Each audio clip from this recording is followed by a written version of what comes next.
Vas-y. Bon, vous voyez peut-être le ciel là, qui est complètement gris. Si vous êtes à Montréal. Oui, parce que il y a des orages présentement, des orages le long de la vallée du Saint-Laurent, mais c'est très aléatoire. Mais présentement, à Montréal, c'est sombre et panne de courant. 28 000 abonnés privés de courant dans le Grand Montréal, 21 000 en Montérégie. Les Laurentides également sont touchés par ces pannes de courant.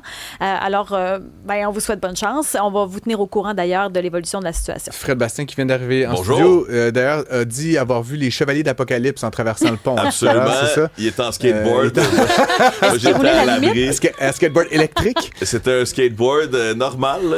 Ils semblent muscler leur tibia un peu, là, les chevaliers de Ils ont l'Apocalypse. des casques. Mais c'est parce qu'ils ont du travail pas mal ces temps-ci quand même. Il y a l'apocalypse partout. Hein. Il y a Ouais. l'apocalypse environnemental, il y a la guerre, il y a le prix du gaz, tout ça, c'est l'apocalypse. Toutes sortes Frances et d'apocalypse. Et parlant d'apocalypse, il y a une industrie qui a vécu son apocalypse pendant nos vies, sous nos yeux ébahis. Hein. Je me rappelle encore ma folle jeunesse, aller louer des cassettes de Super Metroid dans mon Super Club Vidéotron pour 48 heures, le temps d'un week-end, de finir la cassette, puis la ramener.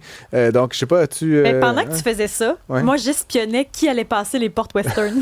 Ah oui, mon Dieu. J'adorais savoir qui est-ce qui franchit les portes. Donc là, dans ton club vidéo, il y avait des portes western avec une section un peu plus osée. Pour adultes. Puis là, tu savais qui y allait. Allez chercher sa Avez-vous petite cassette. travaillé dans un club vidéo? Êtes-vous un partisan ou un fidèle adepte tellement des le clubs fun. vidéo? Appelez-nous à 187 Cube Radio. On aime ça, entendre parler de vos histoires. Mais Fred Bastien, tu voulais donc nous parler de cette industrie, de ce micro-secteur qui consiste à louer, dans un premier temps, j'imagine, des VHS. Ça a commencé un peu comme ça? Pour les gens qui nous écoutent qui ont moins de 25 ans, il fut une époque Non, où, quand on voulait regarder un film, soit on allait au cinéma ou soit on allait au club vidéo. C'était ça, C'était la un date. lieu physique où il y avait plein de cassettes. Des étagères. Des étagères de cassettes. étagères, ouais. Là, moi, je suis un enfant de Blockbuster. Tu sais, la version américaine, là, où il y avait de la nouveauté en masse. Là. Ouais. Dans Tétroville, le Blockbuster a changé beaucoup de choses. Ça sentait le popcorn quand tu Partout rentrais là. pareil, hein, l'odeur. Exact. C'était donc un peu comme un cinéma où les produits dérivés finissaient par faire plus de profit là, au Blockbuster que les films en tant que tels, parce que t'achetais ton popcorn puis tes jujubes. Mais bref, il fallait se rendre physiquement à un endroit. Puis j'ai lu récemment là, un meme d'une mère qui raconte que son fils dit « Hey, maman, à l'école, ils ont Disney+, mais c'est la version que c'est une boîte avec un trou dedans, puis tu dois mettre une boîte dedans pour que le film parte. » C'était donc pas Disney+. Un VHS, Ouais. un DVD. Exact. Mais donc, c'est une industrie qui est effectivement morte assez subitement, Et là, là, bon, avec l'arrivée de Netflix, là, grosso modo. Elle là. respire encore. Il y avait ça. Faut pas Non, oublier mais- que Netflix, au début, avant d'être une plateforme de diffusion en continu, c'était des DVD qu'on envoyait à la poste. Hein. Ouais, Netflix exactement. avait vendu leurs produits en disant, nous, on n'aura pas de frais de retard à payer. Parce que dans le temps, chères personnes qui ont moins de 25 ans qui nous écoutent, si tu ramenais ta cassette en retard, il y avait des cassettes, des nouveautés 3 jours, une semaine. Comme un livre à la bibliothèque. Mais ça, Exactement. essentiellement, ouais. Est-ce que ça changeait ta cote de crédit si t'étais en Mais retard? non. Non, c'était juste avec la boîte en tant que telle. Là. Ouais. Peut-être qu'ils refusaient de te prêter, à un moment donné, il y avait des privilèges. Là. Oui. J'aimerais juste aussi préciser, pour ceux qui vraiment, là, les OG comme Ouais. moi, 1982, que c'était non seulement de ramener dans les temps, mais il fallait aussi rembobiner la Oui, oui, cassette. oui, oui. Ça, on le au faisait pas début. tout le temps. Ouais. Mais ça, Des fois, c'était pas. un mauvais Éventuellement, loueur, les là. super clubs et les blockbusters se sont équipés de rembobineuses et donc ils pouvaient mettre la cassette dans la Exact. rembobineuse. Ça faisait très très vite et ça ramenait ça au début parce que c'était Comment comme ça vraiment. faisait? Non, je vais essayer de vous épargner. Entre ça puis mon petit cochon d'hier, là, je. Et tu as mentionné les super clubs Vidéotron aussi, Ouais. qui étaient partout au Québec. Là, le dernier a fermé en 2024. Mais oui, on voulait parler des clubs vidéo. Est-ce qu'il y en a qui est encore ouvert dans votre région? Parce que j'ai fait mes recherches, il y en existe un à Québec. Oh. On y viendra plus tard, mais si il y en a un encore, parce que je lisais qu'il y avait peut-être des dépanneurs qui avaient Oui. d'autres fonctions, mais qui louaient aussi encore des vidéos Comme 5-6 en cassettes, accessoires. là. Tu sais, Ouais. il y a peut-être ça sur ta Côte-Nord natale. Là. À Bécomo, j'en ai pas vu, mais en Mauricie, j'en ai vu quelques-uns encore, mais associés à un dépanneur, comme Ouais. tu dis. Mais toi, Francis, tu disais que tu avais croisé un club vidéo, dans le fond, en 2026. J'ai vu un enseigne de club vidéo. Je suis pas rentré, mais là, j'étais comme un peu confus. Puis je suis aussi une page là, Facebook là, qui Oui. semble semble vendre et ou louer des affaires. On y arrivera de parce vidéo, qu'il reste le dernier des Mohicans, la Gaule. Toute la Gaule, non. Il reste un super club, un club vidéo. Mais avant, je voulais vous montrer des images du dernier Blockbuster qui ont une page Instagram. C'est à Bend, en Oregon. Et eux font vraiment revivre l'expérience totale comme dans le temps. Ils ont une page Instagram aussi. Puis eux se vendent comme étant le dernier Blockbuster. Mais c'est ça qui est intéressant, c'est qu'avant, on allait au club vidéo par nécessité. Ça nous prenait ça pour voir un film. Maintenant, on y va comme expérience style de vie. C'est comme si on fait un petit voyage dans le monde de Blockbuster pour le montrer aux autres qu'on le fait. Et ce qui me ramène à aujourd'hui, voilà, on a la page de Blockbuster, la page Instagram. C'est une vente qu'on voit. C'est le Blockbuster de Bend en Oregon. Blockbuster Bend. La page Instagram en tant que telle. Puis c'est le logo de l'époque. Ils vendent maintenant des chandails comme si c'était un concert qu'on allait voir, là, de l'expérience touristique à fond. Mais au Québec, il en reste un. Et c'est à Québec que ça se passe. Et là, effectivement, leur page Facebook est extrêmement active. On commence avec une vidéo qui montre à l'intérieur. Effectivement, ils louent encore au centre-ville de Québec des vidéos. Et c'est à vendre et à louer. Ça aussi, c'est intéressant. Même les dernières boutiques qui fonctionnaient encore, même à Québec, à Montréal, il y avait le Cinoche. Mais le Cinoche a arrêté de louer, mais continue de passer des films, diffuser des films. Il y a plusieurs de ces places-là maintenant qui vendent des VHS, puis justement, ça devient un objet de collection. Impossible de ne pas faire le lien vers les vinyles en musique qui sont revenus éventuellement. Mais dans là, le cas la des VHS, vinyles, il y a quelque chose. Ce qui est intéressant du vinyle, c'est qu'on nous a remis sur la map les disques, les tables tournantes. Sauf que les VHS, on n'est plus capable de les lire, c'est ça. C'est un très bon point quand même que tu soulèves. Mais moi, j'ai vu du monde, là, vraiment, je vais les appeler des hipsters, qui collectionnaient encore les VHS, qui avaient des petites télévisions avec le lecteur VHS intégré, puis qui le soir, c'est comme, OK, on écoute une vieille version de E.T., puis c'est comme prisé un peu, c'est plus zen, c'est plus beau.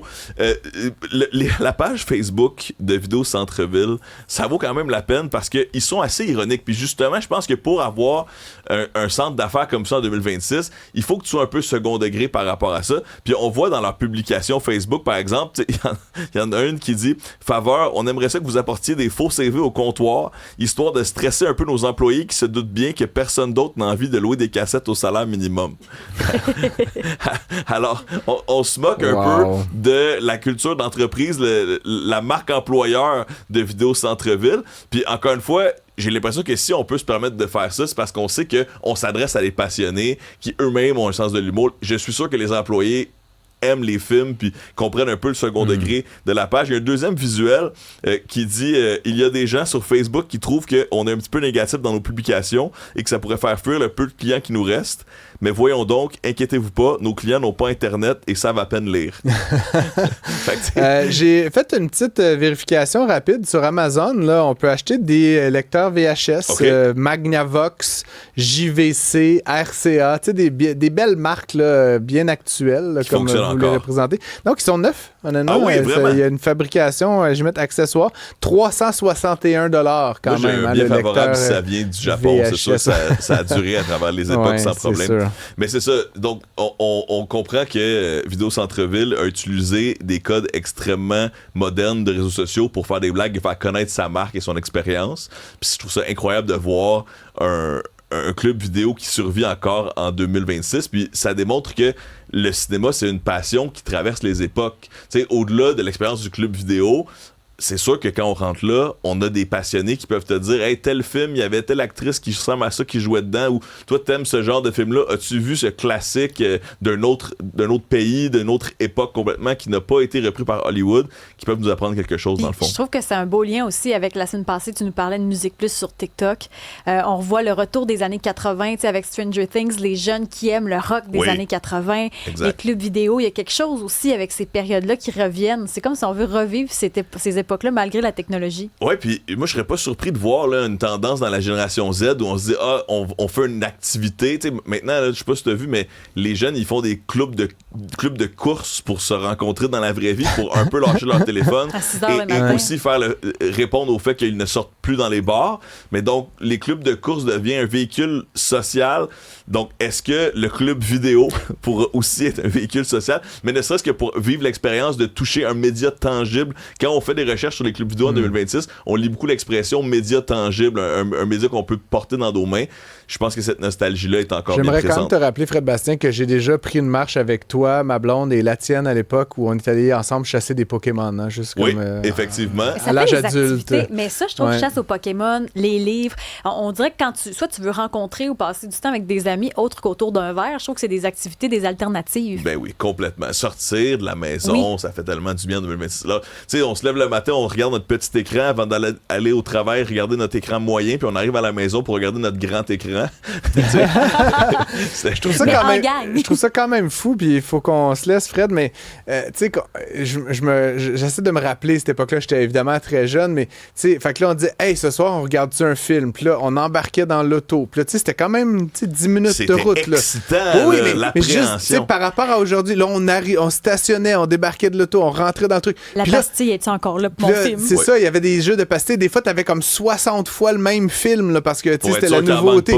Mais puis là, c'était tout aussi long que ce l'est aujourd'hui. Là. Qu'est-ce qu'on regarde à soi? Puis là, on pouvait passer des fois 20 minutes à se débattre. Puis là, on attendait à la caisse, on payait, on retombait. Tu sais, Star, là, on l'a quand même gagné. Là. Oui, mais en même temps, c'était ça le plaisir. Oui, non, je sais, mais tu sais, aujourd'hui, t'es sur le divan. Le menu, mais justement, on l'a perdu à être devant le menu et à dire qu'est-ce qu'on regarde, je sais pas quoi regarder. Il y a comme 200 000 contenus. Il y a trop d'options, mais c'est la paralysie par le choix, là, quand t'as trop d'options. Incroyable. Fred Bastien, les clubs vidéo, le grand retour ou pas. Merci beaucoup d'avoir été avec nous. Il nous recommande d'acheter les VHS à 50 cents. Il pense que c'est un investissement comme Apple ou dans les une années vieille 80. Porsche. Voilà.